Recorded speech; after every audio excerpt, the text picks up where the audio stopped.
සාදු සාදු සාදු නමස්කාර වේවා බුදුරුවනට සමදා බුදු හිමි සරණ යමි නමස්කාර වේවා දම්රුවනට සමදා සදහම් සරණ යමි නමස්කාර වේවා සංඝරුවනට සමදා මහා සංඝ සරණ යමි නමස්කාර වේවා තුනුරුවනට සමදා තිසරණ සරණ යමි සාදු සාදු සාදු අපට මේ ධර්මයේ කියා දුන් අපගේ පරම පූජනීය ගුරු දේවෝත්තම පින්වත් ලොකු ස්වාමීන් වහන්සේට নমස්කාර වේවා සාදු සාදු සාදු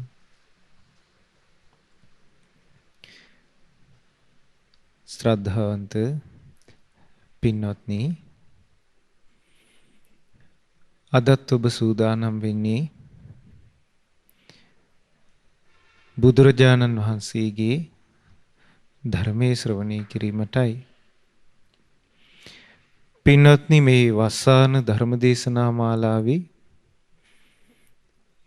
අපි මාතෘකාව වශයෙන් මාතෘකා කොට තිබෙන්නේ අප්‍රමාදයේ පිළිබඳව දහම් කරුණු තේරුම් ගැනීමට විස්තර කර ගැනීමටයි. ඉතින් අද දවසේත් ඔබට අප්‍රමාදයට උපකාර වන බුද්ධ දේශනාවක් ඉගෙන ගන්නටයි ලැබෙන්නේ. පින්වත්නි බුදුරජාණන් වහන්සේගේ ධර්මයේ අප්‍රමාදයේ කියන පදය බුදුරජාණන් වහන්සේ දේශනා කළා තියෙන ඔබ අහලා ඇති. අප්‍රමාදෝ අමත පදං අප්‍රමාදේ යනු අමෘත පදයයි. ඒ කියන්නේ ලෝකේ තියෙන ශ්‍රේෂ්ඨම පදය. නිර්වාණයට අයිති පදයයි. පමාදෝ මච්චනෝ පදං ප්‍රමාදේ යනු මායයට අයිති දෙයක්. අපමත්තා නමි යන්ති ප්‍රමාදයටපත් නොවුණු අප්‍රමාදී වූ අය මේ යන්නේ නැහැ කියනවා. ඒකේ තේරුම තමයි පින්වත්නි අප්‍රමාදයටපත් වූ උතුමන් පිරිනිවන් පානවා. යේ පමත්තා යතාමතා ප්‍රමාදී උදවිය ජීවත් වුණත් ඒගොල්ලොන්ගේ මලමිනිත් එක්ක වෙනසක් නැහැ කියනවා. එතකොට පින්වත්නි අප්‍රමාදී කියන වචනය අපි විග්‍රහ කරගනිද්දී අප්‍රමාදී කියන එකේ ප්‍රධානම අර්ථය තමයි අපේ තියෙන කැපවීම. බුදුරජාණන් වහන්සේගේ ධර්මයේ උදෙසා අපේ තියෙන කැපවීම. මේ කැපවීමට අපිට බාධා පිණිස පවතිනවා පංච නීවරණ ධර්මයන්. පංච නීවරණ ධර්මයන් වල තියෙනවා කාමච්ඡන්දය. කියන්නේ මේ හිතේ තියෙන පංචකාමයට තියෙන ආසාව. ඊළඟට ව්‍යාපාදේ හිතේ හට ගන්න තරහ වෛරය. ක්‍රෝධය ආදී. ඊළඟට තීන මිද්ද නිදිමත. ඊළඟට උද්ධච්ච කුක්කුච්ච හිත විසිරීමත් පසුතැවීමත්. ඊළඟට විචිකිච්ඡාව හිතේ හට ගන්නා සැකය. එතකොට මේ කරුණු අපිට මේ බුද්ධ ශාසනයේ යෙදෙද්දී ප්‍රමාදයේ පිණිස හේතු වෙන දේවල්. ඉතින් අද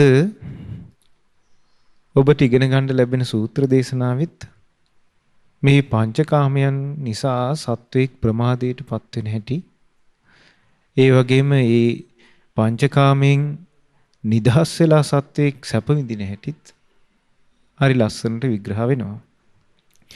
මේ දේශනාව සඳහන් වෙන්නේ පින්වත්නි කුද්දක නිකායට අයත් සුත්ත නිපාතේ කියන ග්‍රන්ථ රත්නයේ අටක වර්ගයේ දේශනාවේ නම කාම සූත්‍රය. කාමයන් ගැන වදාළ දේශනාව. බුදුරජාණන් වහන්සේ පින්වත්නි බොහෝ කාලයක් වැඩ සිටියේ සවැත් නුවර ආශ්‍රය කරගෙනනි. උන්වහන්සේ වස් කාල 24ක්ම සවැත් නුවර වැඩ ඉඳලා තියෙනවා. එතකොට මේ අපි ගත කරන මේ වස් කාලේ වගේ වස් කාල 24ක්ම බුදුරජාණන් වහන්සේ සවැත් නුවර ගත කළා. ඔය සවැත් නුවර බුදුරජාණන් වහන්සේ වැඩ ඉන්න කාලේ භාග්‍යතුන් වහන්සේ බොහෝ විට නිතර චාරිකාවේ වඩිනවා. ඒ වගේම වඩින්න නැති කාලවල බුදුරජාණන් වහන්සේ වැඩම කළේ පාගමනින්මයි. එතකොට බුදුරජාණන් වහන්සේ සාමාන්‍ය මිනිසයාට ජනතාවට නිතර දැක ගන්න ලැබිලා තියෙනවා. එතකොට දවසක් ඔන්න බුදුරජාණන් වහන්සේ ඔය අචිරවතී කියන නදී අයිනේ ඒ තියෙන දීර්ඝ මාර්ගයේ වැඩම කරද්දී සවැත් නුවර ජේතවනාරාමයටත් ඒ වගේම සවැත් නුවර නගරයටත් අතර තමයි ඔය අචිරවතී ගඟ තිබිලා තියෙන්නේ. ඒ අචිරවතී නදියේ අයිනේ ගම් ඉවුරේ විශාල යවකිතක් වගා කරපු ගොවියෙක් හිටියා. ඉතින් බුදුරජාණන් වහන්සේ මේ ගොවියා ළඟට ගිහිල්ලා ගොවියත් එක්ක සුහද කතාවක යෙදුනා. එදිනෙදා විස්තර කතාබස් කළා. බණ කිව්වේ නෑ. එතකොට මේ ගොවියත් හිතවත් වෙලා බුදුරජාණන් වහන්සේට එයාගේ විස්තර කියන්න පටන් ගත්තා. ස්වාමීනි මං මේ කුඹුර පෝරු ගාලා මඩ කරලා පෝරු ගාලා නියර බැඳලා දැන් සකස් කරලා තියෙන ස්වාමීනි දැන් කුඹුර වැපිරුවා මං. දැන් ඉතින් අස්වැන්න මේ කුඹුර වැපිරලා දැන් පැල හට ගන්නකම් මම මේ බලාගෙන ඉන්නේ. මේ වස්සාන කාලේ ඉතින් මේ විදිහට බුදුරජාණන් වහන්සේට කිව්වා ඉතින් වැස්ස නැතත් මට ලොකු ප්‍රශ්නයක් වෙන්නේ. මොකද මේ අචිරවතී නාගේ දීපාව වතුර තියෙනවනේ කියලා දැන් ඕ වගේ සුහද කතාවක් කියන්නේ ඇති.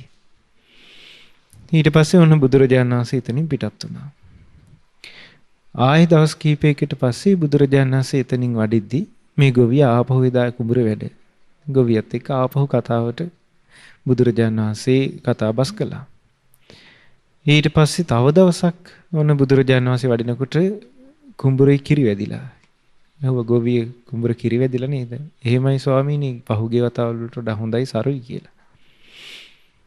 ඊට පස්සේ ඔන්න ආපහු දවස් කීපයකින් භාග්‍යතුන් වහන්සේ වඩිද්දි දැන් මෙයා ගොවියත් එක්ක බුදුරජාණන් වහන්සේ කතාබස් කළා යම්කිසි හිතවත්කමක් හටගත්තා. එතකොට මේ ගොවියාට පින්වත්නි බුදුරජාණන් වහන්සේ කියන ශ්‍රද්ධාවක් ඊළඟට බුදුරජාණන් වහන්සේගේ ධර්මයේ දැනගත්ත බවක් ඒ වගේම සිල් රකින්න බවක් එහෙම බුදුරජාණන් වහන්සේගේ ආධ්‍යාත්මික ගුණයන් ගැන ලොකු තේරුමක් මේ ගොවියට තිබ්බේ නැහැ. නමුත් බුදුරජාණන් වහන්සේ ගැන චිත්ත ප්‍රසාදයක් ඇති වුණා. ඒ ඇති වුණේ අර තමන්ගේ සාමාන්‍ය පිළිසඳර කතා බහ කරන්නේ හිතවත්කමක් ඇති වෙලා තිබුණා. ඊට පස්සේ ඔන්න කරල් පැහිලා ඒ යව කෙත කපන්න කිට්ටු වෙන දවස වෙනකොට බුදුරජාණන් වහන්සේ එක දවසක් වැඩියා. වැඩලා බුදුරජාණන් වහන්සේ ගොවියගෙන් ඇහුවා මේ ගෘහපතිය මේ කරල් මෝරලා දැන් කපන්න කාලෙත් හරි නේද කියලා. ඔව් ස්වාමීනි හෙට උදේම කරල් කපන්නයි මං හිතාගෙන ඉන්නේ.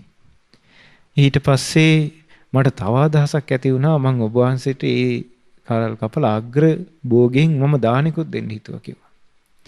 මෙහෙම කතාබස් කරලා ගොවියා පිටත් මේ භාග්‍යතුන් වහන්සේ එතනින් පිටත් වුණා.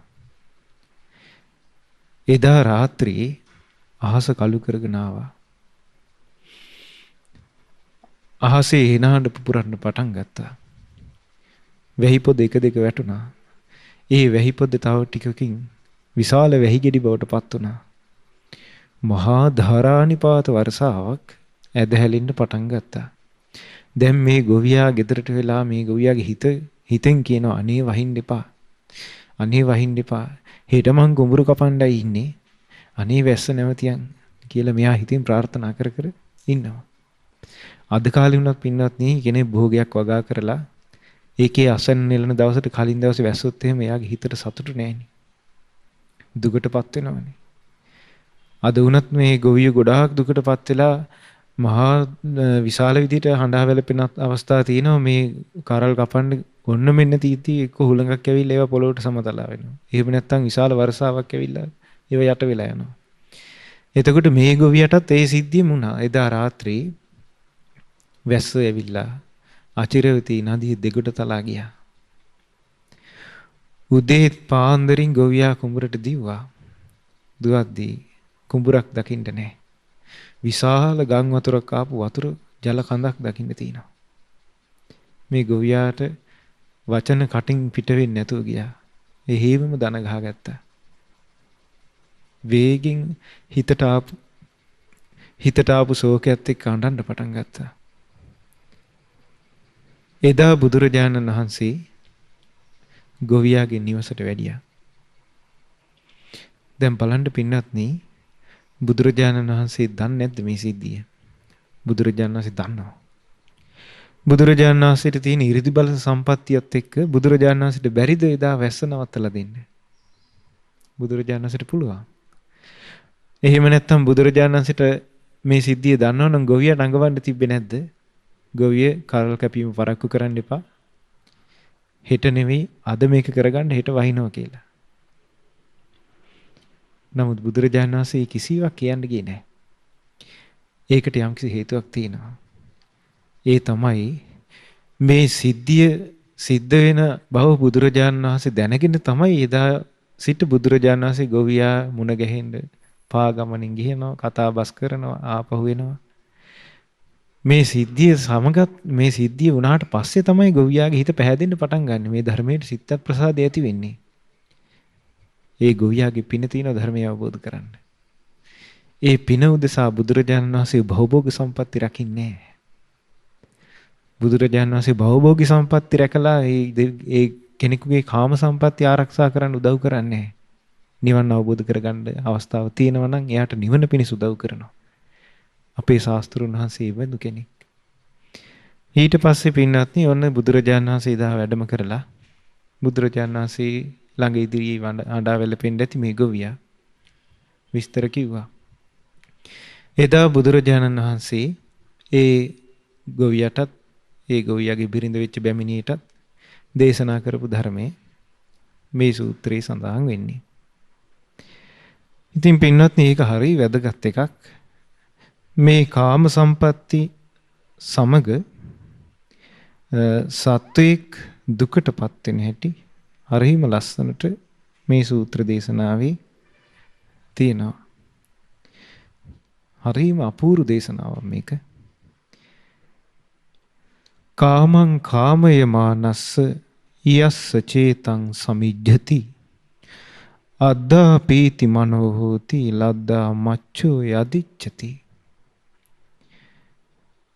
ඒකේ තේරුම තමයි කාම සම්පatti විඳින්න හිත බැඳිලා තියෙන කෙනාට කාම සම්පatti කියන මොනවද? ඇසට පේන ප්‍රියමනාප කැමැත්ත හට ගන්න රූප. ඊළඟට ප්‍රියමනාප ශබ්ද, ප්‍රියමනාප ගන්ධ සුවඳ, ප්‍රියමනාප රස, ප්‍රියමනාප පහස. මේවා තමයි පංචකාම සම්පatti හැටියට තියෙන්නේ. මේවට කාම සම්පatti ඇසුරු කරන හැමෝම ආසයි. එතකොට කාමසප්ප විඳින්න ආස කරන කෙනා, ඒකට කැමැත්ත තියෙන කෙනාට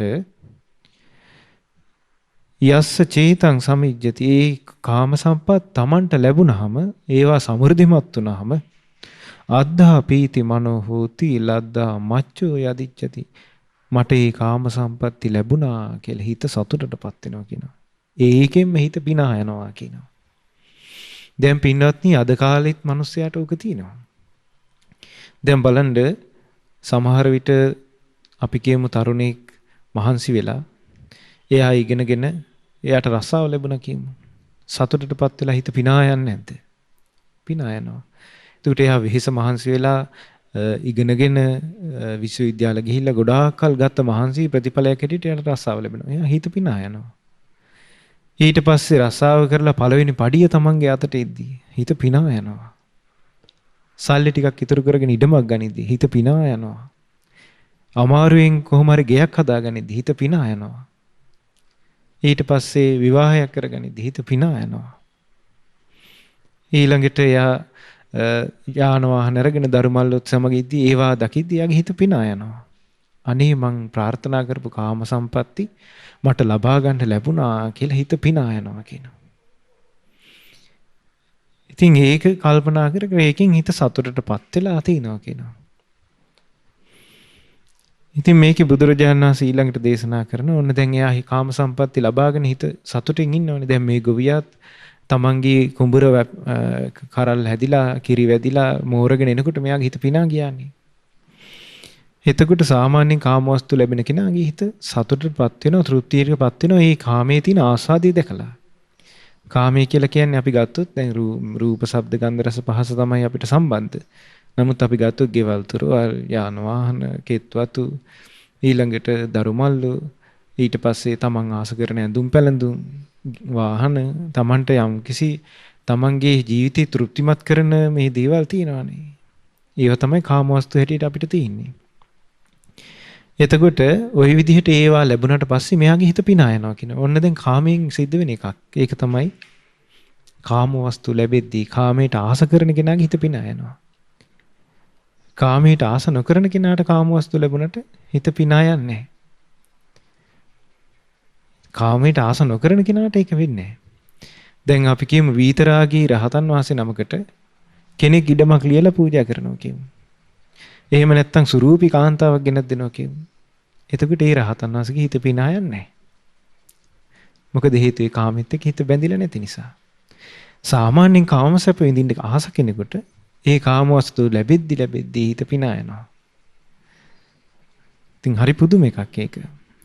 ඊට පස්සේ බුදුරජාණන් වහන්සේ දේශනා කරනවා තස්සචේ කාමයානස්ස ඡන්දජා තස්ස ජන්තුනෝ තේ කාමා පරිහායන්ති සල්ල විද්ධෝ රූපති. ඔන්න ඊළඟට කාමයේ වෙන දේ තමයි. ඒ තමන් කැමති වෙන කාම සම්පatti තමන්ට ලැබුණට පස්සේ එයා ඒ කාමයෙන් මට සිතේ සැනසීම ලැබෙනවා කියලා හිතනවා කියලා. එහෙම වෙන්නේ නැද්ද? දැන් මං කිව්වේ හිතේ සැනසෙල්ල ලැබෙන්නේ තමන්ට යම් කිසි දෙයක් ලැබුණාට පස්සේ, තෘප්තියක් ලැබුණාට පස්සේ. මහන්සි වෙලා රස්සාව ගත්තට පස්සේ හිතේ සැනසෙල්ලක් ලැබෙනවා කියනවා. දැන් ගොඩාක් දෙනෙක් බලාපොරොත්තු තියෙනවනේ. අපේ දරුමල්ලෝ හැදිලා ඒගොල්ලෝ ලොකු වුණාට පස්සේ අපේ හිත සැනසීමටපත් වෙයි. අනේ මේ ගෙදර ණය ටික ගෙවා ගත්තට පස්සේ අපේ හිත සැනසීමටපත් වෙයි. මේක ඉවරුණාට පස්සේ මගේ හිත සැනසෙල්ලටපත් වෙයි. මේ කටයුත්ත ඉවරුණාට පස්සේ මගේ හිත සැනසීමකටපත් වෙනවා කියලා හිතනවා. මට සැනසෙල්ලේ ඉන්න ලැබෙන්නේ මේ කටයුත්ත ඉවරුණාමයි කියලා මනුස්සයාගේ හිතේ තියෙනව නේද එහෙම එකක්? තියෙනවා. එතකොට සාමාන්‍යයෙන් කාමයට එක්ක මේ හිතේ තියෙන සැනසෙල්ල සාමාන්‍යයෙන් මනුස්සයා කාමයෙන් සැනසෙල්ලක් හොයනවා කිව්වා. දැන් බලන්න සමහර විට කාම සම්පatti ලැබුණට පස්සේ මම දැකලා තිනවා අලුතෙන් වාහනයක් ගත්තට පස්සේ ඒ වාහනෙත් එක්ක මනුස්සයා ෆොටෝ එක ගහලා එයා Facebook දානවා මට මේ වාහනේ ලැබුණා. මම මෙන්න වාහනයක් ගත්තා කියලා. සමහරට සෙල්ෆි ගහලා ඒ වාහනෙත් එක්කම ගන්නවා. ඒක දාලා තිනවා. ඇයි මොකද මෙයා කාමයෙන් සැනසෙල්ල හොයනවා. ඊට පස්සේ සමහර මේ විදේශගතව ඉන්න පිට රටවල ඉන්න අය ඒ රටවල වල සිටිසන් එක හම්බුනහම පුරවැසිභාවය හම්බුනම මේ પાස්පෝර්ට් එකත් ෆොටෝ ගහලා තමන්ගේ ෆොටෝ එකක් දාලා පවුල අයත් එක්ක මෙන්න අපිට මේ රටේ පුරවැසිභාවය හම්බුනා කියලා අර කාමයට එක්ක ලැබිච්ච වස්තුව උලුප්පලා පෙන්නන. ඇයි ඒකෙන් හිත සැනසීමකටපත් වෙලා. හැබැයි මේ කාම වස්තුත් එක්ක සැනසීමකටපත් වීම ගැන ඔන්න ඊළඟට මේ දේශනාවේ තියෙනවා. තේ කාමා පරිහායන්ති. ඔය විදිහට හිත සැනසීමකටපත් වෙවි ඉඳිද්දී හැබැයි මේ කාමයන් යම් වෙලාවක පිරිහිලා යනවා. මේ කාම වස්තු පිරිහිලා යනවා. ගෙවල් දොරවල් පිරිහිලා යනවා. යාන වාහන පිරිහිලා යනවා. වෙනස් වෙලා අනිත්‍ය ස්වභාවයට අයිති වෙනවා. දැන් බලන්න සමහර අම්මලා බොහෝම දුකසේ විදේශගත වෙනවා. මැද පෙරදිග ගිහිල්ලා ඒ ගෙවල් වල බැල මෙහෙවරකම් කරලා බොහෝම අමාරුවෙන් හම්බ කරලා තමන් ඔන්න ලංකාවට සල්ලි වෙනවා. ඊට පස්සේ ඒ දරුවන්ට කියලා ඔන්න ගෙවල් හදනවා. ඒ දරුවෝ ලොකු උස්මහත් වෙලා ඒගොල්ලොත් වැඩි වියටපත් වෙලා ඒගොල්ලෝ විවාහ කරලා දෙනවා. ඊට මේ අම්මා සල්ලි වෙන හේවකින් තමයි මේ ඔක්කොම කරන්නේ. අපි කියමු ඔන්න ගෙදර හදලා දීලා ඉවර වෙලා පුතාට ලියලා දුන්නා කියලා. කාලයක් ගියාට පස්සේ පුතායි ලේලි එකතු වෙලා අම්මාව ගෙදරින් පන්නනවා. අර කාමවස්තු පිරිහිලා යද්දී මෝරපු මනසකින් ධර්මයෙන් දන්නේ නැති මනසකින් මේ කාමයෙන්ගේ සැබෑ ස්වභාවය නොදන්නා මනසකින් හිටපු අර අම්මා බොහෝම දුකටපත් වෙලා අර දරුවන්ට සාප කර කර ඉන්නේ නැද්ද? අදටත් මේ වගේ සිද්ධි තියෙනවා.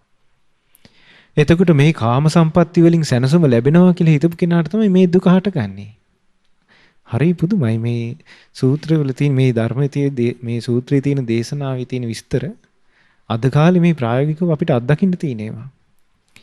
එතකොට ඒ කාමයන් පිරිහිලා යද්දී ඒවා වෙනස් වෙද්දී සල්ල විද්දෝ වරුප්පති හිතේ ශෝකේ නැමැති හුලෙන් එයාගේ පපුවට ඇනුනා වගේ බොහෝ කොට වැළපෙනවා කියනවා. දුකටපත් වෙලා අඬා වැළපෙනවා කියනවා. මේ කාමයන් වෙනස් වෙලා ගියා කියලා. අනේ මගේ දරුමල්ලු වෙනස් වෙලා ගියා. මුන්ටද මම මේ කණ්ඩ දුන්නේ. මං හම්බ කරලා ගෙනල්ලා හදපු ගේ මේක මගේ ගේ. ඇයි මාව එළෙව්වේ කියලා තමන් අඬනවා කියනවා.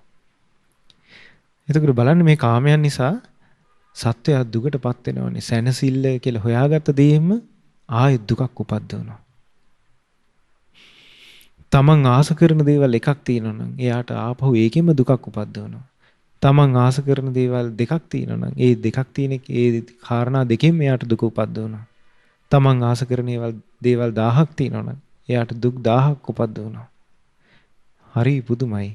මේ තෘෂ්ණාවත් එක්ක මේ කාමයට එක්ක අපේ හිතේ අපිට ආපහු දුක උපද්දවල දෙන රටාව මේ බුදුරජාණන් වහන්සේගේ ධර්මයෙන් පෙන්වන හැටි හරිම අපූර්ව විස්මිතයි. ඉතින් බුදුරජාණන් වහන්සේ දේශනා කරන ওই විදිහට කාමවස්තු පිරිහිලා යද්දී මෙයා බොහෝ දුකටපත් වෙනවා කියනවා. ශෝක හුලින් එයාගේ පපුවට ඇනුනා වගේ අඬනවා කියනවා. වැළපෙනවා කියනවා. දැන් බලන්න කාමයේ ආස්වාදිත් තියෙනවා. දැන් කලින් කිව්වේ ආස්වාදින්නේ මොකද්ද? මට මේ කාම සම්පatti ලැබුණා මේ දේවල් ලැබුණා කියලා Tamanට ලැබිච්ච දේවල් ගැන සතුටින් වාසය කිරීම මොකද්ද? කාමී ආස්වාදේ. ඒවා පිරිහිලා යද්දී වෙනස් වෙද්දී අනිත්‍ය ධර්මයට අයිති වෙද්දී ඒ කාමයේ පිරිහිලා යනකොට කාමයේ ආදීනවේ මතුවෙනවා. ඊළඟට කාමයේ ආදීනවේ මතුවෙනවා. කාමයේ ආදීනවේ මතුවෙද්දී පෘථජන සත්‍යය වැළපීම හැර ඒ සත්‍යයට වෙන දෙයක් නැහැ. එතකොට ඒකෙන් පැනලා යන්න බැරි කමට දැන් අපි ගත්තොත් ප්‍රශ්න ඇති ඇවිල්ලා Tamanට කාමවස්තු අහිමි වෙලා දුක් විඳිද්දී ගොඩාක් අය කරගන්න අමාරු අන්තිම තීරණේ තමයි සියදි ව්‍යානි කර ගැනීම. ඒ කියන්නේ Tamanට ඕන දේ ඕන විදිහට පවතින්නේ නැතිකොට ගොඩාක් දෙනෙක් ගන්න විසඳුම මේක. නමුත් ඒක විසඳුමක් හැටියට తాවකාලිකව පෙනුනාට එයාගේ සසර ගමනට ඒ විසඳුම හැටියට ගන්න එක ප්‍රශ්නයක්ම බවට පත් වෙනවා. ආපහු ගිල සතර අපාය ඉපදුණා. මොකද සියදි විනාසාගන්නේ යහපත් මනසකින් නෙමෙයි සුගතිගාමී මනසකින් නෙවෙයි. එතකොට එයා ගිහිල්ලා නිරේ ඉපදිනවා. තිරිසන් ලෝකවල ඉපදිනවා. අසුර ලෝකවල ඉපදිනවා. ආපහු එයා දුකෙන් දුකටමපත් වෙනවා. ඉතින් මේ කාමයේ ආදීනවේ දැකලා මෙන්න මේ විදිහට මුනිවරු කල්පනා කරනවා කියන. යෝ කාමේ පරිවත්ජේති සප්පස්සේව පදාසිරෝ සෝමං විසත්තිකං ලෝකේ සතෝ සමතිවත්තති. හරි ලස්සනයි මේක. කියනවා මේ කාමයන්ගේ මේ ස්වභාවය දැකලා ඒ කාම වස්තු එයා බැහැර කරනවා කියනවා. කොහොමද? දරුණු සර්පයෙක්ගේ හිස තමන්ගේ කකුල ළඟට කිට්ටු වුණොත් ඔන්න අපි කියනවා අපි ගමනක් යනකොට ඔන්න කොහේ හරි ඉන්න සර්පයෙක් අපිට පෑගෙන යනවා. එතකොට අපි සර්පයා දැක්කනම් ඒ කකුල එතන තියාගන්නේ නැහැ. Taman හැකි උපරිම වේගෙන් ඒ කකුල අයින් කරගන්නවා. එතකොට ඒ වගේ කියනවා සෝමං විසත්තිකං ලෝකේ සතෝ සමතිවත්තති. මේ විදිහට සිහි නුවණ පවතින ශ්‍රාවකයා මේ සියලු තණ්හාව ගැන සිත නොබැඳී මේ කාමයන්ගෙන් ඉක්මවා යන්න එයා මහන්සි ගන්නවා කියනවා. ඒ කියන්නේ පින්වත්නි මේ කාමවස්තු ගැන තියෙන තෘෂ්ණාවෙන් හිත නිදහස් කරගන්න මහන්සි ගන්නවා කියනවා. මේ කාමවස්තු මොකක් හැටියට දැකලාද? භයානක සර්පයේ හිස පැත්ත වගේ දැකලා. මොකද තව මොහොතක් හරි ඒ කකුල ඒ සර්පයාගේ හිස ළඟ තිබුණොත් දෂ්ට කරන්න ඉඩ තියෙනවා. ඒ නිසා එයා වේගෙන් අර කකුල අයින් කරනවා වගේ මේ කාම වස්තුන් ගැන තියෙන හිතේ තියෙන අපේක්ෂාව බලාපොරොත්තු හිතෙන් අත්තර ගන්නවා කියනවා. නුවණැත්තෝ ආන්නේ විදිහට කල්පනා කරලා මේ කාමයෙන් නිස්සරණයට යනවා. මේ කාමයේ අතහැරලා දාලා ඉතිරට යනවා. ඉතින් බලන්න පින්වත්නි මේ කාමයන්ට බුදුරජාණන් වහන්සේ උපමා පෙන්නලා තිනවනේ. කාමයන් හැටියට බුදුරජාණන් වහන්සේ දේශනා කළා තිනවා මේක ඇට සැකිල්ලක් වගේ කියනවා. ඇට කටු වගේ කියනවා. දැන් අපි ගත්තොත් ඇට සැකිල්ලක් පුංචි බලකුක්කෙකුට දැම්මහම ඇට කටුවක්. එතකොට ඒ ඇට කටුවේ මස් නැහැ. නමුත් ඒ බලකුක්කා අර ඇට කටුව හපා කනවනේ. එතකොට ඒ ඇට කටුව හැපීම හේතු කරගෙන ඒ බලකුක්කායි කට තුවාල වෙනවා. එතකොට ඒ බල්ලා හිතනවා මේ ඇටකටුවෙන් එන රසයයි කියලා අර ඇටකටුවම හපන්න පටන් ගන්නවා. නමුත් ඒකෙන් කුස පිරෙන්නේ නැහැ. මස් කිසිවක් නැහැ. පුංචි ආස්වාදයක් විතරක් තියෙනවා. කාමයේ කියන්නේ ඒ වගේ එකක් කියනවා. ඊට පස්සේ බුදුරජාණන් වහන්සේ දේශනා කළා තියෙනවා කාමයේ කියන්නේ මස් ඇදල්ලක් වගේ කියලා. මස් ඇදල්ලක් ගිජුලිහිණිය කරන් යද්දී අහසේ අනිත් ගිජුලිහිණිය ඔක්කොම එකතු වෙලා වට කරගෙන කොටනවා. කොටන්නේ මස් ඇදල්ලට නෙමෙයි. මස් ඇදල්ල අල්ලගෙන ඉන්න ගිජුලිහිණියටයි. එතකොට මේ කොටන මස් ඇදල්ල අල්ලගෙන ඉන්න ගිජුලිහිණියට කොටද්දි එයා තුවාල වලටපත් වෙලා බොහෝ දුකකටපත් වෙනවා. යම් වෙලාවක අර මස් ඇදල්ල අතහැරියාද එතකොට මේ මස් ඇදල්ල හේතු කරගෙන හටගත් දුක එයාට නේ. ඒ වගේ කියන කාමයේ කියන්නේ. යම් තාක් මේ කාමයේ අපි අල්ලගෙන ඉන්නවද? ඒ කාමයේ අල්ලගෙන ඉන්න තාක් අපි බැට කනවා කියනවා. ඊට පස්සේ බුදුරජාණන් වහන්සේ දේශනා කළා හුළු අත්තක් වගේ කියලා. ගින්දරපත් වෙච්ච හුළු අත්තක්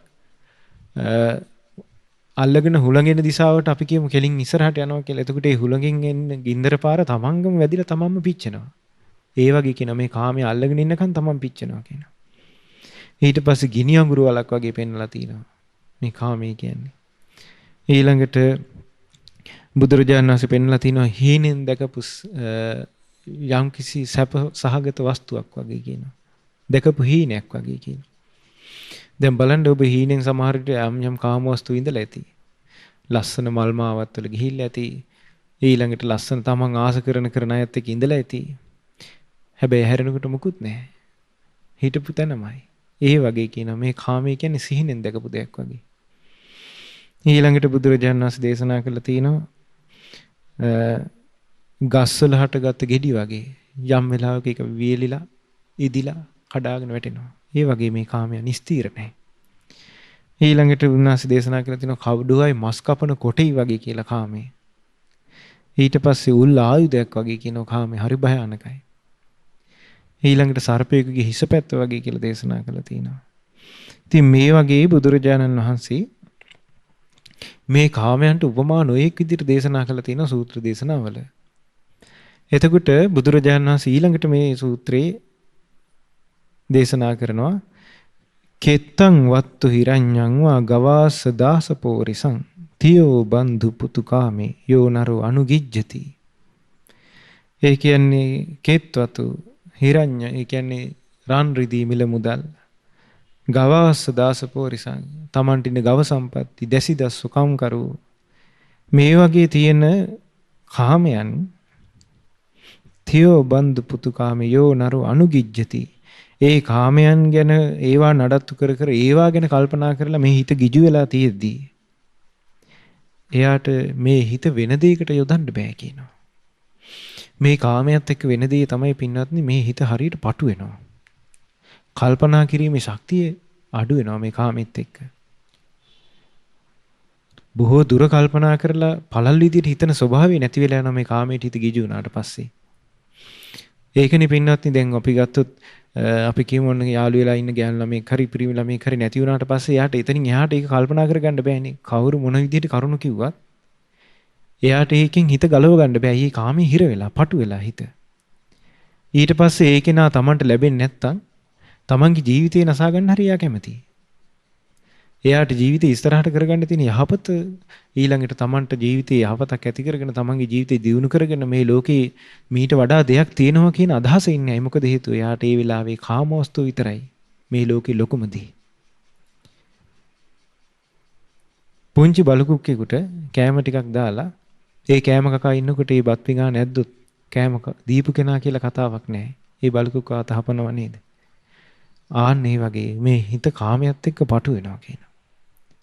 කාම වස්තුත් එක්ක මේ හිත ඒ වාගේම හිර වෙලා පටු වෙනවා කියනවා. ඉතින් මේ දේශනාවේ තියෙන එක මොකද්ද? ඒ කාම වස්තුන් ගැන හිත ගිජු වෙලා හැම වෙලාවෙම තියෙන කෙනාට ඒවා විතරයි කියනවා කල්පනා කරන්න පුළුවන්. වෙන දෙයකට හිත යොමන්න බෑ කියනවා. මේකේ අත්දැකීම් ස්වාමීන් වහන්සේලාට ගොඩාක් තියෙනවා. මොකද්ද? ඔන්න දැන් අපි කියමු මොකක් හරි ප්‍රශ්නයක් හරි මොකක් හරි කියාගෙන කෙනෙක් එනවා කියලා අපි කියමු ඔන්න ධර්ම දේශනාවක් අහන්න හරි මොකකට හරි කෙනෙක් එනවා. එතකොට ඒ ස්වාමීන් වහන්සේලාත් එක්ක දහම් කතාව යෙදුනට පස්සේ එතකොට ස්වාමීන් වහන්සේලා කියලා දෙනවා මේ සසර කියන්නේ හරි භයානක එකක්. මේ සසරේ ස්වභාවය තමයි ඉපදි මෙරි මෙරි යන එක. මේකේ සතර අපායේ වැටෙන්න තියෙනවා. ඒ නිසා මේකෙන් නිදහස් වෙන්න අපි උත්සාහ කරන්න ඕනේ. මේ දුර්ලභ මනුස්ස ජීවිතය ලැබිලා බණපදයක් ඇහෙන වෙලාවේ මේක තමයි අපිට ලැබිච්ච වටිනම දේ. මේක අල්ලගන්න මහන්සි ගන්න ඕනේ කියලා බණට කියනවා. එතකොට ඒ විදිහට බණ අහද්දී අරයාගේ හිත යම් විදිහට පහදිනවා. පැහැදුනාට එයාගේ මනස කාමයට එක්ක තියෙන නිසා අපි කියමු මොන රසාවක් කරලා එයා මොන හරි ව්‍යාපාර කටයුතු කරගෙන ඒ වගේ දේවල් කරගෙන ඉන්න කෙනෙක් කියලා. එතකොට එයා ඇවිල්ලා අර ධර්ම දේශනාවත් එක්ක ඇති වෙච්ච සතුටට ඇවිල්ලා කියන බොහොම හොඳයි ආමුදුරනේ බණ ටික අපිටම කිව්වා වගේ දැනෙනවා. මේ හරිම වටිනවා මේ දහම් කරුණු ටික හරිම අපිට අවශ්‍යම බණ අපි ආපහු එන්නම් කියලා යනවා. ගියාට පස්සේ ආපහු යන්නේ මොකටද? අර කාම ලෝකෙටනේ. ගිහිල්ලා එයා අර ධර්ම මානසිකාරය අර කියපු බණ ආයි මොකක්වත් මතක නැහැ. එයා අර කාමේ එයාගේ තියෙන රස්සාවේ කටයුතු අපි කියමු එයාගේ ආයතනයක් තියෙනවා නම් ඒ කටයුතු ඊට පස්සේ ෆැක්ටරිස් වල කටයුතු ළමයිට උගන්වන ටියුෂන් එකක් තියෙනවා නම් ඒ කටයුතු ඒව ඔක්කොම කර ඉඳිද්දී ආපහු ධර්මය අහන්න එක මතක නැතිලා යනවා. ආපහු මේ ජීවිතේ වටිනම දේ මේ බුද්ධ ශාසනයේ ලැබිච්ච භාග්‍යතුන් වහන්සේ පෙන්වන්නේ මේ සතර අපායන් ගොඩ දාන මාර්ගය කියන එක අමතක වෙලා යනවා. අර කාම වස්තුන් ගැන මෙහිත වෙනෙහි වෙවි ඒකත් එක්ක විතරක් වැඩ කරනවා. එතකොට ආයේ මේ මනුස්සයා ඒක දැක ගන්න නැහැ. ආයේ අවුරුදු ගානකට පස්සේ ඇවිල්ලා කියන අපිට එන්න බැරි වුණා, මෙහෙම වැඩ තිබුණා, මේ කටයුතු තිබුණා, අපිට ඒ නිසා එන්න බැරි වුණා. දරුවා ඉස්කෝලේ යවන්න තියෙනවා, ඒ නිසා අපිට එන්න බැරි වුණා. දරුවා උසස් පෙළ ලියනවා, ඒ නිසා එන්න බැරි වුණා. ඊට පස්සේ අපි එන්න හිතාගෙන ඉන්නේ කියලා ආයේ කරුණු ටිකක් කියනවා. හැබැයි ආ වර්ණනා කරන්නේ මොකද්ද? එයාගේ ජීවිත ඉස්සරහා තියෙන කාම වස්තුව. එයාගේ ජීවිත ඉස්සරහින් තියන් ඉන්නේ කාම වස්තුව. ඒ කියන්නේ එයාගේ මේ වැඩ කටයුතු ඉවරනාට පස්සේ අපි ධර්මයෙන් හැසිරෙන්න ඉන්නේ කියලා. ඉතින් ඒකයි බුදුරජාණන් වහන්සේ දේශනා කරන්නේ මේ කාමයට එක්ක හිත බැසගත්තට පස්සේ කාමය කියලා කියන්නේ පින්නත් මේ දැන් විස්තර කරීමේ දේශනාවෙම ගෙවල් දොරවල් යාන වාහන රැකිරක්ෂා දූ දරුවෝ මේවා සාමාන්‍යයෙන් කෙනෙක් භාවිතා කරන්න ඕනේ. දැන් ගිහි කෙනෙක් හැටියට ගෙවල් දොරවල් නඩත්තු කරන්න ඕනේ. දූ දරුවන්ගේ කටයුතු කරන්න ඕනේ, රස්සාවක් කරන්න ඕනේ. ඒවා කරන්න ඕනේ. මේකේ හොඳ වචනයක් තියෙනවා. ඒවාට ගිජු නොවි කරන්න ඕනේ කියනවා. එතකොට ඒවාට ගිජු වෙලා කරද්දී එයාට ඒකෙන් හිත පටු වෙච්ච හිත ආයි ගන්න බෑ. වැදගත් දෙයකට. ඒ කියන්නේ එතනින් එහාට එයාට කල්පනා කරන මානසිකත්වේ නැහැ. එතකොට එයාගේ ජීවිතෙන් සිද්ධ වෙන්නේ කුසල්ද අකුසල්ද ඒ කතාවක් නැහැ. කාමවස්තු ගැන විතරක් බලනවා. දැන් ගොඩාක් අය හම්බ කරන්න ගියාට පස්සේ අපි කියමු මොන මොකක් හරි හොර මද්ද්‍රව්‍ය ජාවාරමක් හරි මොකක් හරි හොරකමක් හරි මොනවා හරි වෙලා කෙනෙක් අහු වුණා කියන්නකෝ. සමහර විට අහු වුණාට පස්සේ යාට ඉඳලා තියෙන පුංචි දූ දරුවෝ ඒගොල්ලෝ නඩත්තු කරගන්න හම්බ කරගන්න ඒ වගේ දේවල් කරලා තියෙන සමහර විට. එතකොට එයාට ඒ වෙලාවේ අර දරුමල්ලු නඩත්තු කරන්න තියෙන අගහිඟකම පෙනුනා මිසක් එයාට කුසල අකුසල් පෙනුන්නේ නැහැ නේ. ඒක කාමවස්තුවත් එක්ක එයාගේ ජීවිතය අකුසල් වෙන්නේ නැහැටි සාමාන්‍ය මිනිස්සෙකුගේ ඒක හරිම අමුතු එකක්. මේ හිත කැරකිලා යනවා කාමෙත් එක්ක සුලියක් වගේ. ජාතකවල තියෙනවා හරි ලස්සන විස්තරයක්. බුදුරජාණන් වහන්සේගේ කාලේ එක්තරා භික්ෂුවක් බුද්ධ ශාසනය පැවිදි වෙලා ඒ භික්ෂුව සවැත් නුවර තමන්ගේ නිවස පැත්තේ පින්ඩපාතේ වඩිනවා. එතකොට මෙයා විවාහ වෙලා හිටපු දරුමල් හිටපු තාත්තා කෙනෙක්. එතකොට මේ තාත්තා ඒ ස්වාමීන් වහන්සේ පින්ඩපාතේ ගිහිල්ලා ඉවරලා ආපහු ගෙදරට යනවා. ගෙදරට ගියාම මේ හාමිනේත් මොනවා හරි හදපු ව්‍යංජනයකින් පූජා කරනවා. එතකොට ඒ ව්‍යංජනීත් එක්ක දානේ වළඳලා ආපහු පිටත් වෙලා එනවා. ඊට පස්සේ දැන් දවස් කීපයක් මෙහෙම පුරුදු වෙද්දී හාමිනේ කල්පනා කළා මේක හරි වැඩන්නේ. මුන් දැන් මහාන වෙන්න ගිහිල්ලා ඉවර වෙලා ආපහු ගෙදර ඇවිල්ලා මේ මං උයෝයා කන්න දෙන්න ඕනේ. ඉතින් මේක ගෙදරම නැවතුණා නම් ඉවරනේ. ඔහොම හිතලා මේ ස්වාමීන් වහන්සේ ගෙදර එන වෙලාවක ගමේ තමන්ගේ ඥාති යාළුවෝ එකතු කරා. මේ නෝනා එකතු කරලා කිව්වා ඉස්සරහට වෙලා කට්ටියට ඉන්න කිව්වා උත්සවයක් වගේ. කැවිලි පෙවිලි හදාගෙන ඉන්න කිව්වා. ඊට පස්සේ ඔන්න දැන් එදා ස්වාමීන් වහන්සේ ඒ ගෙදරට පින්ඩපාතේ වැඩියා. දැන් ඉස්සරහා පිරිස ඉන්නවා. මේ ස්වාමීන් වහන්සේ වැඩලා ඉන්නවා කියලා දැන් පිටිපස්සට ගිහිල්ලා ඔන්න එක්කෙනෙක් පණිවිඩය කිව්වා අක්කේ අර ස්වාමීන් වහන්සේ ඇවිල්ලා ඉන්නවා කියලා. අනේ යන්න වෙන ගෙදරකට යන්න කියපන් අද මුකුත් නැහැ කියලා. ඊට පස්සේ කෙනා ඇවිල්ලා පණිවිඩය කිව්වා. ස්වාමීන් වහන්සේ යන්නේ නැහැ. මෙහෙමම ඉන්නවා. ඊට පස්සේ මේ ස්වාමීන් වහන්සේ ආයෙ ඉන්නවා. ඊට පස්සේ තව පොඩ්ඩක් වෙලා ඉඳි කිව්වා මේ ස්වාමීන් වහන්සේ යන්නේ නැහැ කියලා. එතකොට අර හාමිනේ ආවා. ආපු ගමන් දුවගෙන එල වැන්දා. අනේ මේ ළමයින්ගේ තාත්තා නෙවෙයි මේ ඇවිල්ලා ඉන්නේ. අනේ ඔබ ඔයා නැතුව දැන් මම මේ අසරණ වෙලා ඉන්නේ.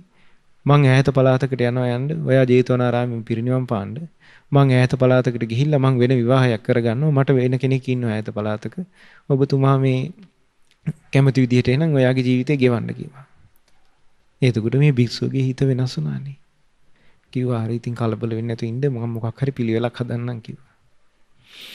ඊට පස්සේ ඔන්න දැන් ජේතවනාරාමයට පිටත් වුණා. ගියාට හිත හරිනේ. හිත හරි නැතුව දැන් අමාරුවෙන් මූණ ඇඹුල් කරගෙන දැන් කල්පනා කර කර ඉන්නවා කිස් රැවුල් වවාගෙන. එතකොට ස්වාමීන් වහන්සේලා බුදුරජාණන් වහන්සේ මුණ ගැහෙන්න එක්කන් ගියා. එක්කන් ගිහිල්ලා භාග්‍යතුන් වහන්සේ ළඟට කිව්වා අනේ ස්වාමීනි මේ භික්ෂුව කලකිරීමෙන් හිත දුකටපත් වෙලා ඉන්නේ කියලා. ඇයි භික්ෂුව කිව්වා. අනේ ස්වාමීනි අපේ හාමිනේ මෙන්න මෙහෙම ප්‍රශ්නයක් කිව්වා. බුදුරජාණන් වහන්සේ වදාලා භික්ෂුව ওই ස්ත්‍රිය නිසා ඔබ කලින් ජීවිතයක උලින්දලා මැරුණා. මැරිලා නිරේ උපන්නා කිව්වා. මේ ජීවිතෙත් ඒ ගොදුරටම යන්න දාස කියලා ඇහුවා. එතකොට අනිත් ස්වාමීන් වහන්සේලා ඇහුවා ස්වාමීනි ඒ කලින් ජීවිතේ වෙච්ච විස්තරය මොකද්ද කියලා. එතකොට කිව්වා මහණෙනි ඉස්සර බරණැස් රජුරු වාසය කරද්දී බරණැස ඒ කාලේ තිබිලා තියෙන නොවැම්බර් මාසයේ එන කාර්තික උත්සවය කියලා විශේෂ උත්සවයක්. අද කාලේ ගත්තොත් මේ කානිවල් එකක්. එතකොට මේ උත්සවයට මිනිස්සු අලුත් ඇඳන් ඇඳගෙන ඒ පාර දිගේ ඇවිද ඒ කාලෙට මිනිස්සු පාරවල් වල ලස්සන විනෝද වෙන්න එක දේවල් හදලා මැරි ගෝ රවුන්ඩ් හදලා මේ ලස්සන කඩ වීදි තියෙනවා මේ වගේ විනෝද වෙවි සින්දු කියනවා සංගීත සම්දර්ශන තියෙනවා මේ විදිහට සතුටින් ඉන්න කාලයක් ඒ. එතකොට මේ නෝනා කිව්වා අනේ මේ සැරේ කාර්තික උත්සවයටවත් අපිට අලුත් ඇඳුම් ඇඳගෙන යන්න විදියක් නැද්ද කියලා ඇහුවා. එතකොට මේ මිනිසයා කිව්වා මේ ගෙදර නෝනයි මහත්තයයි මේ මිනිසයා කිව්වා මේ අපිට ඉතින් සල්ලි තිබුණොත් නේ ඊළඟ අවුරුද්දේවත් බලමු කිව්වා. එහෙනම් මේ දැන් තියෙන වස්ත්‍රේ අඩුම තරමේ කුසුම්බ මල් වලින් ඩයි කරලා අලුතෙන් වස්ත්‍රයක් විදිහට හදාගන්න බැරිද අපිට කියලා. කිව්වා මේ කුසුම්බ මල් වලින් කරගන්න පුළුවන් අපිට ලබන අවුරුද්දේ මේ අවුරුද්දේ අපිට කරගන්න බෑනේ කිව්වා. ඊට පස්සේ ඇහුවා අනේ ඔයාව මට ආදරේද කියලා ඇහුවා. ඔව් මං ආදරේ කිව්වා. මං ඉල්ලන දේ දෙනවද කියලා ඇහුවා. ඔව් කිව්වා. එහෙනම් මට කුසුම්බ මල් වලින් ඩයි කරපු වස්ත්‍රයක් ඕනි කිව්වා. එතකොට අරයා කියන්න පටන් ගත්තා අනේ යෝධියේ කුසුම්බ මල් නෑ නෙවෙයි. කොහෙන්ද මං ගේන්නේ කියලා කිව්වා. කිව්වා ඔයා ඔය කියන්නේ බොරු මට ආදරේ නම් ඔයාට කුසුම්බ මල් හොයාගන්න බැරි කමක් නැහැ කිව්වා. එතකොට අර මනුස්සයාට අසරණ වුණා. කිව්වා හරි කියාපන් එහෙනම් මං කොහෙන්ද ගියන්නේ කිව්වා. එතකොට මේ මනුස්සයා කිව්වා ඇයි අර රජුරුවන්ගේ උද්‍යානයේ තියෙන්නේ කුසුම්බ මල්. එතකොට මේ මනුස්සයා කියනවා යෝධී කුසුම්බ මල් රජුරුවන්ගේ උද්‍යානයේ තියෙන්නේ ඒවා රජුරුවන්ගේ. අපිට කොහෙන්ද ඒවා කියලා කිව්වා. වැඩිපුර ඕනේ නැහැ පුංචි උරේකට තිබුණා නම් අපිට මේක රතු පාටට ගහගන්න පුළුවන් කිව්වා. ඉතින් කොහොමයි රජුරුවන්ගේ මල් උද්‍යානයෙන් කුසුම්බ මල් ගේන්නේ කිව්වා. එතකොට මේ කාන්තාව කියනවා ඇයි මිනිස්සුયો අමාවක රාත්‍රියේ ඉන්නේ වීරියවන්ත පුරුෂයන්ට කුසුම්බ මල් කඩන්න නී කිව්වා. මොකද්ද මේ කියන්නේ? හොරකම් කරපන් කියලා. ඉතින් මේ මිනිස්සයා මෝඩයා මල් බෑග් එකකුත් අරගෙන රජුරුවන්ගේ උද්‍යානයට පිටත් වුණා. පිටත් වෙලා තාප්පෙන් රැය මැද්දේ කරුවලේ අමාවක දවසේ පැන්නා. පැනලා මල් කඩනකොටම අහු වුණා. අහු වුණාට පස්සේ රාජපුරුෂයෝ ගැහුවා. ගහලා ඇදගෙන ගියා රජුරුව ළඟට. රජුරුව ළඟට ගෙනිච්චට පස්සේ රජුරුව කිව්වා මේකාගේ හොරකම නෙවෙයි බරපතල කිව්වා. මේකා බය නැතුව මගේ රාජකීය උද්‍යානයට අත දීපේක බරපතල කිව්වා. නඩු විභාග මුකුත් දෙයක් අල්ලන් කරන්න දෙයක් නැහැ. බඩු පිටින් මතට මහු වෙලා තින්නේ. ඒ නිසා ඔහොම කොහොඹ උලක් උල් කළා උල තියාපන් කිව්වා. එතකොට මේ මිනිස්සයා වදක බෙරේ ගගා දැන් ඇතගෙන ගිහිල්ලා උල තියන්න උලේ ඉඳෙව්වා. දැන් මේ බඩවැල් පහාරු කරගෙන උල බහිනවා. බහිද්දී උඩ බලාගෙන අහසේ කපුටේ පියාඹගෙන යනවා. ඒ කපුටාට කියනවා අනේ කපුටෝ මට තියෙන දුක මේ උල මගේ මේ කොහොඹ උල මගේ බඩවැල් පසාරු කරගෙන කුස ඇඟ ඇතුළට බහින එක නෙමෙයි. මගේ හාමිනේ මට කිව්වා කුසුම්බ මල් පොරවපු වස්ත්‍රයක් පොරවගෙන අපි දෙන්න කාර්තික උත්සවයට මගේ කරට අත දාගෙන යනවා දකින්න මං ආසයි කියලා. අනේ ඒක මට ඉෂ්ට කරලා දෙන්න බැරි වුණා. අනේ මගේ හාමිනේට කියාපන් මේක මට කරලා දෙන්න විදිහක් නැහැ කියලා අර කපුටට මේ අයියෙන් කෑ ගහලා කියනවා ගාතාවලින්. එහෙම මෙරිලා නිරේ ඉපදුනා. එතකොට බෝසතාණන් වහන්සේ වෘක්ෂ දේවතාවෙක් වෙලා ගාතාවක් කිව්වා.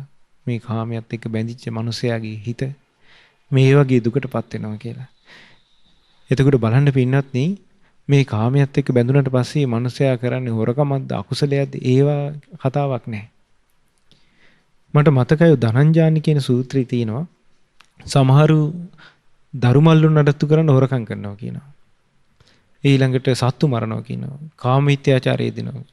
සුරා වේදනවා, සූදු වේදනවා, බොරු කියන මේ වගේ අකුසල් කරනවා. තමන්ගේ දරුමල්ලු අඹදරු නඩත්තු කරන්න කියලා හිතාගෙන. ඒ වගේම එක්කෝ තමන්ගේ යුතුයකම් ඉෂ්ට කරන්න කියලා හිතාගෙන. ඒ හේතුවේ නිරේ ගියාට පස්සේ නිරේදී කියන්න පුළුවන්ද කියලා අහනවා. මට මේ හොරකම් කරන්න උවමනාවක් තිබ්බේ නැහැ. මගේ අඹදරුව වෙනුවෙන්මයි මම මේ හොරකම් කරේ. අනේ ඒ නිසා මට නිදහසක් දෙන්න කියලා. එහෙම නිදහසක් දෙන්නේ නැහැ කියනවා.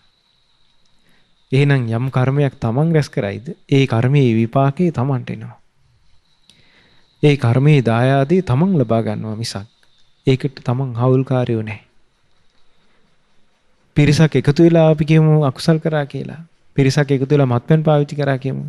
හැබැයි තමන් රැස් කරගත් අකුසලේ විපාකේ තමන්ට පර්සනල් තනියෙන් ඉන්නේ. පිරිසක් නිසා තමන් පෙළඹිලා හොරකම් කරා කියමු.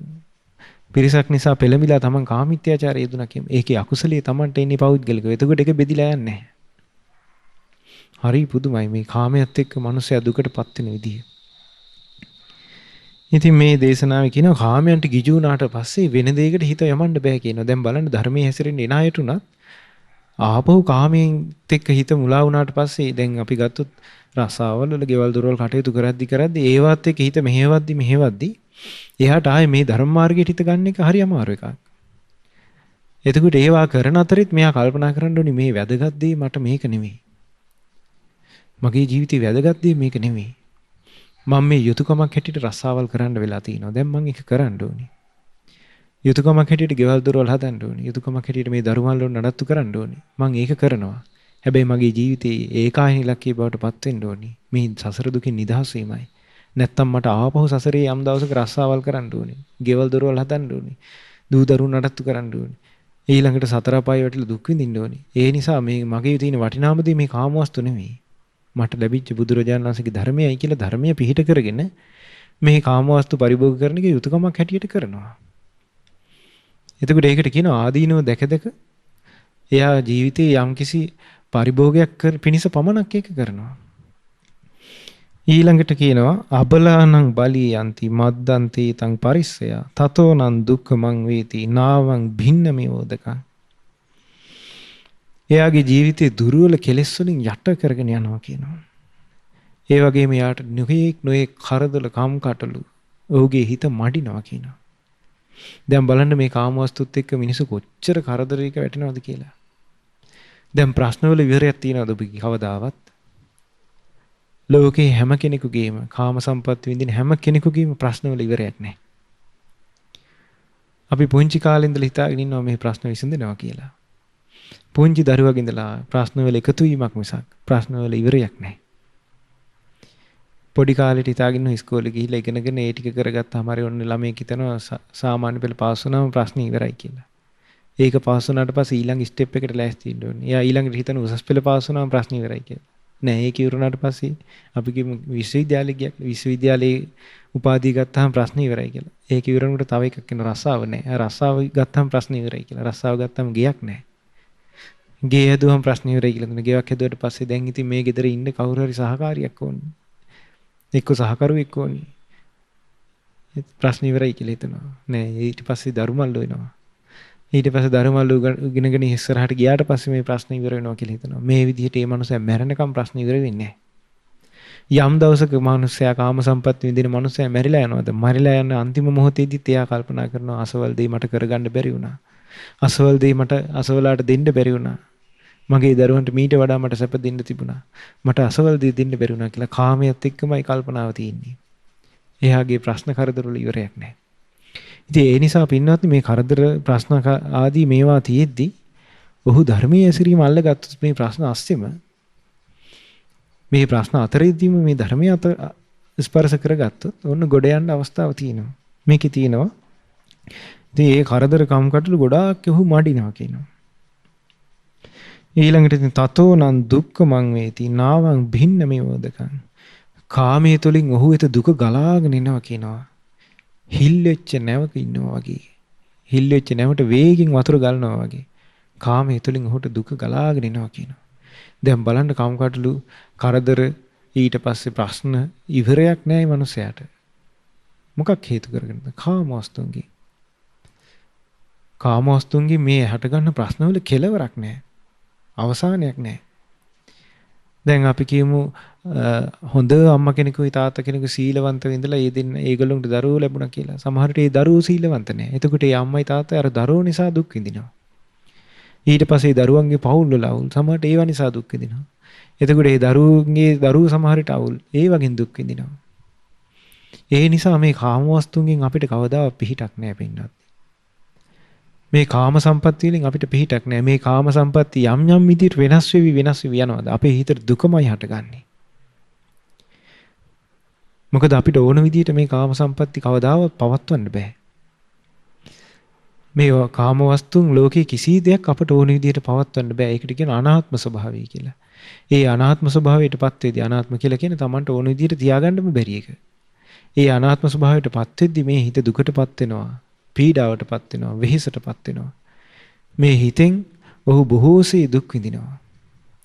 ඉතින් ඒ නිසා මේ කාමය කියලා කියන්නේ අපේ ජීවිතේට සම්බන්ධ වෙලා තියෙන දෙයක් වුණාට මේ කාමවස්තු පරිභෝග කරද්දී ඒ කෙනා කල්පනාවෙන් ඉන්න ඕනේ මේ කාමවස්තු කියන දේ අනිත්‍යයි. දුක් පැත්තට අයිති දෙයක්. මේක අනාත්ම ස්වභාවයට අයිති දෙයක්. මේකෙන් නිදහස් වෙන්න මේ කාමවස්තුන් ගැන අපේ හිතේ තියෙන රාගය දුරු වෙන තාක්කල් අපිට මේ දුකෙන් නිදහසක් නැහැ කියලා මේ කරදර බාධා වලින් නිදහසක් නැහැ කියන එක ගිහි ජීවිතවල ඉන්න අය පවා කල්පනා කරන්න ඕනේ. දැන් ගොඩාක් වෙලාවට පින්නත්නි දුකක් කරදරයක් හටගත්තට පස්සේ ඒකට විසඳුමක් හැටියට ගන්නෙත් කාමයමයි. ඒකට විසඳුමක් හැටියට ගන්නෙත් කාමයමයි. අපි කියමු මොන කෙනෙක්ගේ නෝනා දරුවෝ දාලා ගියා කියමු. අපි කියමු මිනිසෙක් දාලා නෝනා දරුවෝ වෙන දිහාකට ගියා. මෙයාව අතහැරලා. එතකොට ඒකට දුකක් හට ගන්නවා මෙයාට. ඒ කාමවස්තු පිරිහුණාට පස්සේ. එයා ඒ දුක හට ගන්න දුක තුනී කරන්නත් ආපහු කාමයක්ම හොයාගන්න. එක්ක බොණ්ඩ පුරුදු වෙනවා. එක්කෝ නැත්තම් සල්ලාල ජීවිතයක් ගෙවනවා. එහෙම නැත්තම් යාළුවොත් එක්ක එකතු වෙලා සූදුවට පුරුදු වෙනවා. එතකොට මෙයා අර කාමයෙන් හටගත් දුක යට කරන්න ආපහු කාමයක්ම හොයනවා. ඒකෙන් ආයෙ දුක හට ගන්නවා. හරි පුදුමයි මේ සත්‍යය කාමයේ නැමැති උගලේ හිර වෙන හැටි. අපිට හිතා ගන්න බෑ. එතකොට මේ බුදුරජාණන් වහන්සේ මේ දේශනා කරනවා හරියට හිල්ලෙච්ච නැවකට වේගෙන් වතුර ගලනවා වගේ කාමයේ තුලින් ඔහුට දුක ගලාගෙන එනවා කියනවා. තස්මා ජන්තු සදා සතෝ කාමානි පරිවජ්ජේ තේ පහය තරේ යෝගං නාවං සිත්වා වපාරගු. ඒ නිසා නිතර සිහිය පවත්වමින් සිහියෙන් ඉඳලා මේ කාමයන් බැහැර කර ඉන්න සිතින් වාසය කරනවා කියනවා නුවණැත්තෝ රහතන් වහන්සේලා. තේ පහය තරේ යෝගං නාවං සිත්වා වපාරගු. හරියට අර හිල්ලෙච්ච නැවේ සිදුර වහගෙන වතුර ටික එළියට ඉහලා දාලා ඒ නැවෙන්ම තරණය කරනවා වගේ මේ කාමයන්ට බැඳෙන්නේ නැතුව නොබැඳුණු සිතින් ඉඳගෙන මේ කාමයට එක්ක තියෙන හිතේ තියෙන බැඳීම ඉවත් කරගෙන ඔහු මනාවකට සිහින් වාසය කරනවා කියනවා. එතකොට මේ රහතන් වහන්සේලා පුරුදු කළේ පින්නත්නි මේ කාමයට එක්ක බැඳිච්ච සිතක් නෙවෙයිනේ. විරාගී වෙච්ච සිතක්නේ. එතකොට මේ විරාගී සිත පුරුදු කරේ මේ කාමයට තියෙන බැඳීම අතහැරලා. ඒ කාමයන්ට තියෙන බැඳීම අත්හරවන්න තමයි සිහිනුවන පැවැත්වීම බුදුරජාණන් වහන්සේ දේශනා කළා තියෙන්නේ. ඒක ගැඹුරින් කරද්දී බුදුරජාණන් වහන්සේ විස්තර කළා තියෙන්නේ සතර සතිපට්ඨානෙ. අපි ගත්තොත් ආනාපාන සතිය වඩනවා. ඊළඟට අසුභ භාවනාව වඩනවා නම්, ධාතු මනසිකාරය වඩනවා නම්, සම්පජාඤ්ඤ භාවනාව වඩනවා නම්, ඉරියාපත වඩනවා නම්, ඊළඟට නවසීවතික ආදී භාවනා වඩද්දී මේ ජීවිතයේ සිහිය තමන්ගේ අභ්‍යන්තරයේ පවතිනවා. එතකොට මේ සිහියත් එක්ක ඔහුට නුවණ එනවා. නුවණත් එක්ක කල්පනා කිරීම හැකියාව වෙනවා. මේ කාම සම්පatti වලට වඩා මේ සිහිනුවන පැවැත්වීමත් එක්ක අපේ ජීවිතයේ අභ්‍යන්තරයේ තේරුම් ගැනීමක්, අභ්‍යන්තරයේ මෝරා යෑමක් තියෙනවා කියලා. එතකොට මේ කාම වස්තුන් හරයක් හැටියට ගන්න නැහැ. මේ ධර්මයේම හරය හැටියට ගන්න පුළුවන්. ඉතින් මේ ලෝකේ යම් සැනසෙල්ලක් තියෙනවද? ඒ සැනසෙල්ල ලැබෙන්නේ කාමයෙන් නෙමෙයි.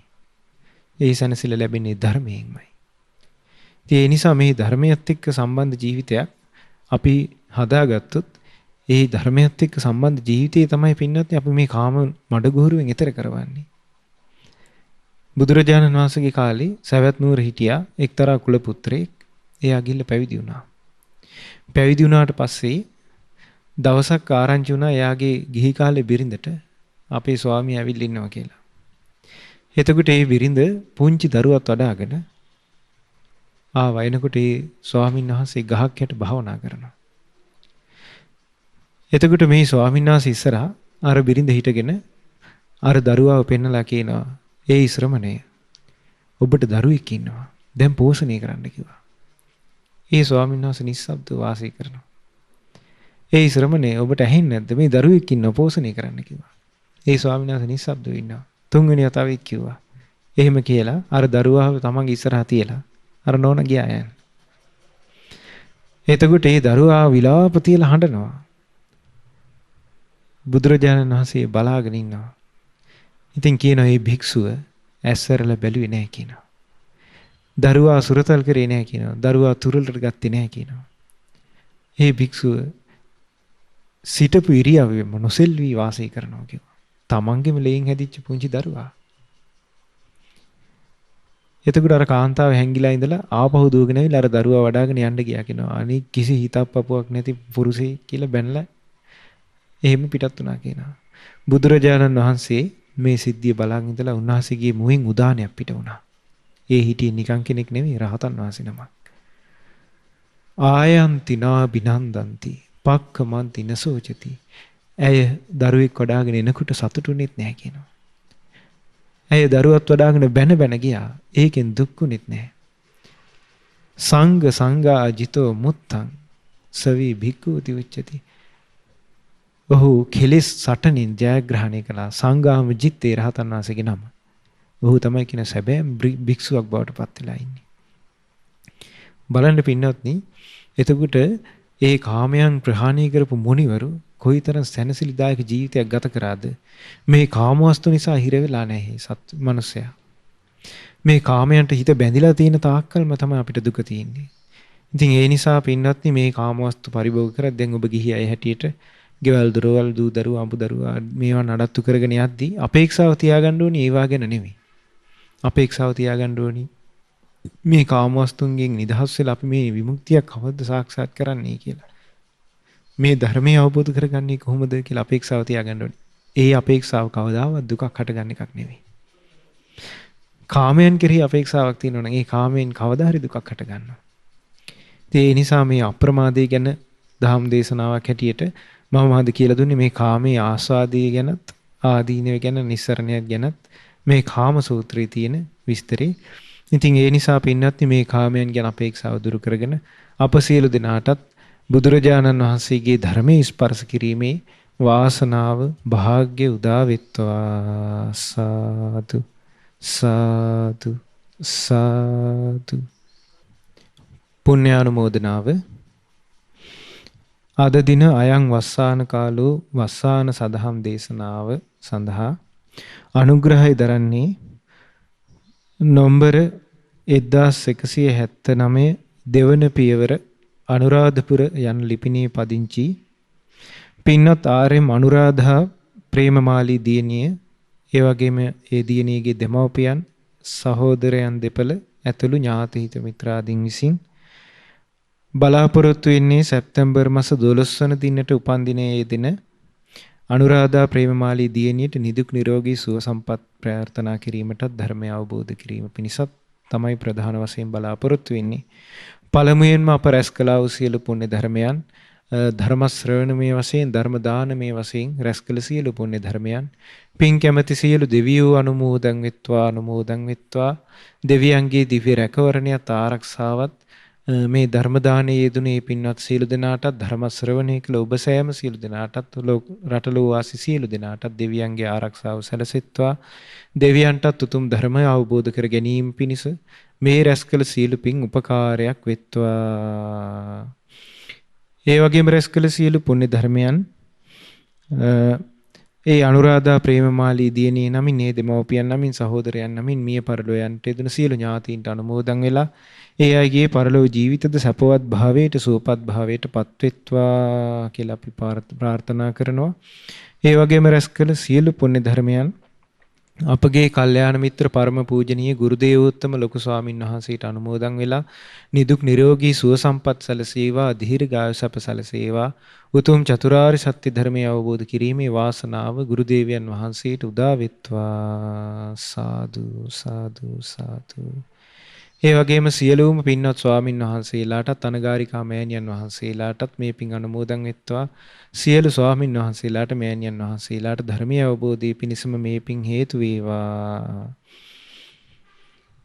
අද දවසේ ධර්ම දේශනාවේ දායකත්වයේ දරන ඒ වගේම සැප්තැම්බර් 12 වෙනි දින උපන්දිනයේ යෙදෙන ඒ අනුරාධා ප්‍රේමමාලී දියණියට මේ පින් අනුමෝදන් වෙලා ඒ පින්වත් දියණියට නිදුක් නිරෝගී සුවපත් භාවී දීර්ඝායු සැප සැලසෙත්වා. ඒ දියණියගේ අනාගත ජීවිතය යහපත් වේවා. බුදුරජාණන් වහන්සේගේ සැබෑම ශ්‍රාවක දියණියක් වන්නට උතුම් ධර්මය අවබෝධ කරගන්නට ඒ දියණියට මේ ධර්ම දානමේ පින ඒකාන්තයෙන් උපකාර වෙත්වා. ඒ වගේම අද දවසේ මේ ධර්ම දානයේ දායකත්වයේ දරුවෝ අනුරාධා ප්‍රේමමාලී දියණිය ඒ වගේම ඒ දියණියගේ දෙමව්පියන් ඒ වගේම සහෝදරයන් දෙපළ ඇතුළු පවුලේ ඥාතිහිත මිත්‍රාදීන් සියලු දෙනාට මේ පින් අනුමෝදන් වෙත්වා. ඒ අය නිදුක් නිරෝගී සුවපත් භාවයට දීර්ඝායු සැපටපත් වෙත්වා. ඒ වගේම ශ්‍රද්ධා මාසික ධර්ම දාන සමාජික සියලු දෙනාට මේ පින් අනුමෝදන් වෙත්වා. ඒ වගේම අද දින ධර්ම ශ්‍රවණය කළ සියලු දෙනාටත් මේ ධර්ම දානමේ පින එකසේ උපකාර වෙත්වා. හැම දිනාටම නිදුක් නිරෝගී සුවපත් භාවයේ දීර්ඝායු සැප සැලසෙත්වා. සියලු දෙනාටම උතුම් චතුරාර්ය සත්‍ය ධර්මයේ අවබෝධ කිරීමේ වාසනාව උදා වෙත්වා. හැම දිනාටම තෙරුවන් සරණයි. නමෝ බුද්ධාය. මෙවැනි වටිනා ධර්ම දේශනා නැරඹීමට ශ්‍රද්ධා YouTube චැනලය සබ්ස්ක්‍රයිබ් කර සීනුව ලකුණ ඔබන්න.